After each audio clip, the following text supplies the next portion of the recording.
Hari ini, tim kepolisian Polda Jawa Timur melakukan olah TKP di kilometer 77 hingga 78 tol Surabaya-Malang. Kita akan lihat informasi terkini, ada Belinda Firda di sana. Belinda, selamat pagi. Bagaimana situasi olah TKP saat ini? Apakah sudah ada informasi penyebab pasti kecelakaan ini, Belinda?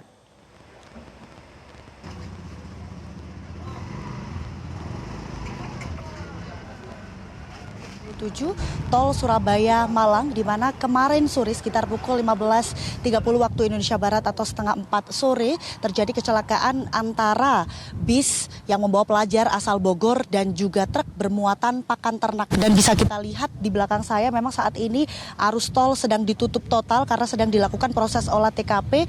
Bisa kita lihat pemirsa di layar kaca Anda itu adalah tanda rambu-rambu, ada tanjakan, dan tepat di bawah rambu-rambu itulah kemarin bis rusak parah dan separuh badan bis itu keluar dari jalur tol. Dan juga kalau bisa kita lihat memang ini proses olah TKP saat ini masih terus berlangsung. Ini dimulai sekitar pukul 7 pagi tadi menggunakan alat TAA atau Traffic Accident Analysis, dan proses olah TKP ini juga yang dilakukan oleh Ditelantas Polda Jawa Timur ini juga melihat bukti-bukti CCTV. Untuk lebih jelasnya, Valen juga pemirsa, kita akan bertanya kepada Ditelantas Polda Jawa Timur, ada Kombes Pol Komarudin di sini. Permisi. Ya, Mbak. Bapak boleh dijelaskan sejauh ini hasil sementara dari olah TKP seperti apa? Baik, terima kasih. Jadi sampai dengan saat ini tim TAA, Traffic Accident Analysis, masih sedang bekerja untuk melihat fakta-fakta baru yang ada di lapangan, mulai dari arah pergerakan kendaraan sampai dengan terjadinya kecelakaan. Beberapa hal yang kami temukan baru di pagi hari ini.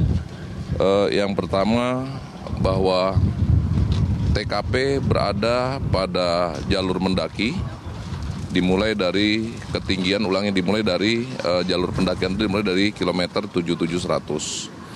Kemudian TKP berada di sekitar 77200 atau 300, dan kita juga menemukan ganjalan ban.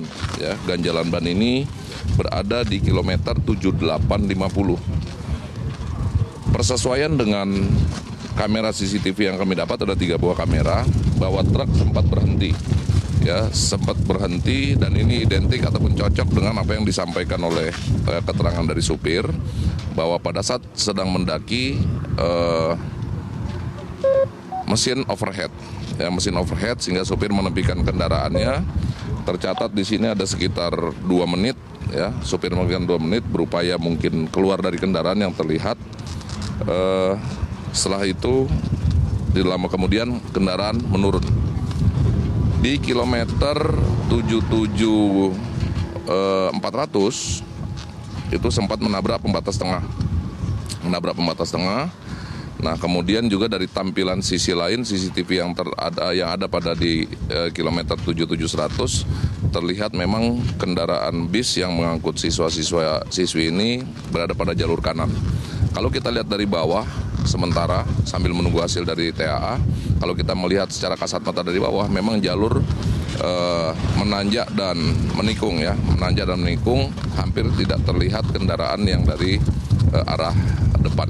Memang seyogyanya ataupun lazimnya di jalan tol hampir sebagian besar orang tidak akan menduga bahwa ada kendaraan berlawanan di arah di jalur yang sama. Ini. Pak Komarudin, berarti sejauh ini memang bisa dipastikan karena memang tidak ada pelanggaran yang dilakukan baik dari bis maupun dari truk. Pelanggaran lalu lintas seperti apa? Untuk bisa menyimpulkan hal tersebut tentu kami harus melalui pemeriksaan. Namun sementara waktu sambil menunggu hasil pemeriksaan nanti, ini diduga kelalaian dari supir truk. Kelalaian supir truk dengan kondisi darurat sehingga tidak bisa mengendalikan kendaraannya yang sampai dengan turun ke bawah. Untuk pemberhentian sendiri, kita lihat ini persis berada berseberangan dengan jalur darurat. Jalur darurat B. Jalur darurat B itu mulai penurunan. Kalau kita bergerak dari arah Malang ke Surabaya, kita akan menemukan titik penurunan itu di kilometer 79.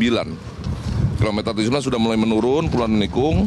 Nanti kita akan bertemu dengan jalur darurat. Ini jalur yang digunakan biasanya untuk mengantisipasi kendaraan yang remnya blong. Nah, remnya blong, maka ini ada jalur darurat, keluar sedikit. Nah, tempat berhentinya truk persis berada di seberangnya. Artinya bahwa truk berhenti pada jalur ketinggian. Sambil juga menunggu hasil penelitian dari ahli yang nanti akan kita datangkan. Sementara memang kita temukan kondisi handrem berada pada posisi on, kemudian persneling netral. Ya, ini yang nantinya akan kami dalami lebih lanjut. Kita sesuaikan dengan keterangan dari supir yang saat ini masih menjalani perawatan. Pak, singkat saja, kalau kita melihat memang akhir-akhir tahun ini memang di tol Surabaya Malang cukup sering terjadi kecelakaan. Apakah ada evaluasi, apakah kontur jalannya atau seperti apa? Untuk di tol Surabaya ataupun Jawa Timur, mulai dari Ngawi sampai dengan Keraksan ya yang baru-baru ini difungsionalkan, kami telah melakukan kajian analisa beberapa titik yang memang dinilai berpotensi terjadi kecelakaan. Titik rawan pertama ada di Ngawi di 575, di mana di sana ada pola yang berbeda kita dengan beberapa daerah seperti Jawa Tengah dan Jawa Barat. Di sana kita lihat sebuah fenomena di mana biasanya rest area itu full. Tapi begitu masuk Ngawi, ada 25 rest area di wilayah kita di Jawa Timur, hampir tingkat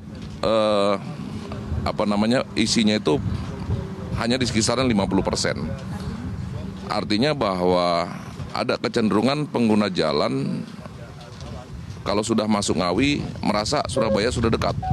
Ya, jadi cenderung enggan untuk masuk istirahat, udah memaksakan diri. Ini yang seringkali terjadi di kilometer 575. Kemudian jalur terus sampai dengan timur, ada titik lelah satu lagi, mulai dari Surabaya arah ke timur, ini sudah mulai masuk titik lelah. Sementara kalau di daerah di tempat TKP seperti saat ini, kita melihat memang fasilitas rambu-rambu semuanya dalam kondisi terpasang dan sudah sesuai. Hanya memang lagi-lagi ini kita akan dalami apakah ini faktor human error atau ada faktor lainnya. Untuk 2 poin terakhir, ini terkait apakah nanti ada yang ditetapkan tersangka dan untuk update korban seperti apa? Ya, nanti kita hari ini mudah-mudahan kita sudah bisa melakukan pemeriksaan terhadap supir ya, karena masih menjalani perawatan sampai dengan saat ini. Nanti setelah mendapat keputusan dari dokter sudah bisa dilakukan pemeriksaan, kita akan dalami. Dari sanalah baru nanti kita akan tentukan bisa simpulkan dari kasus kecelakaan ini. Baik, terima kasih Pak Komarudin.